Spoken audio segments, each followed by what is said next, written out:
du pays. Pourquoi je voulais le diversifier? Évidemment parce que malheureusement notre économie dépend beaucoup des mines et les mines sont à la base de beaucoup de nos malheurs. La preuve, en ce moment, nous vivons encore un de ces malheurs par l'agression rwandaise contre mon pays et ça fait plus de 20 ans.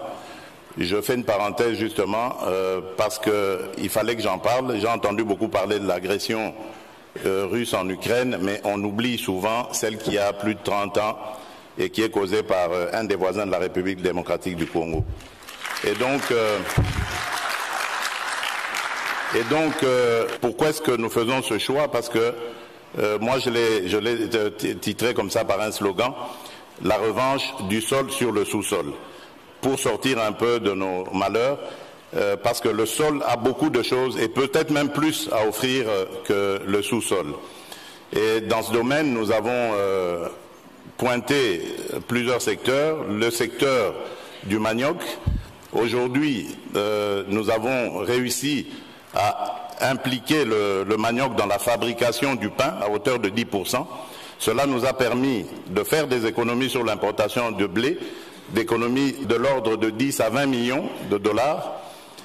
Nous développons en ce moment des semences pour la culture du soja.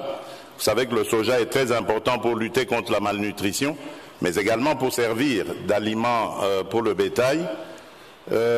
Nous faisons aussi dans la formation des moniteurs agricoles qui reçoivent un renforcement de capacité et qui, le moment venu, vont descendre sur le terrain pour encadrer les paysans.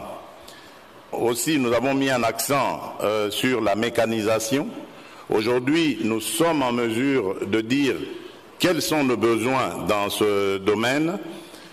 Nous avons lancé un plan très ambitieux que nous avons appelé le plan de développement des 145 territoires. Ce sont les 145 territoires ruraux qui forment la République démocratique du Congo. Et ici, le but est de doter chaque territoire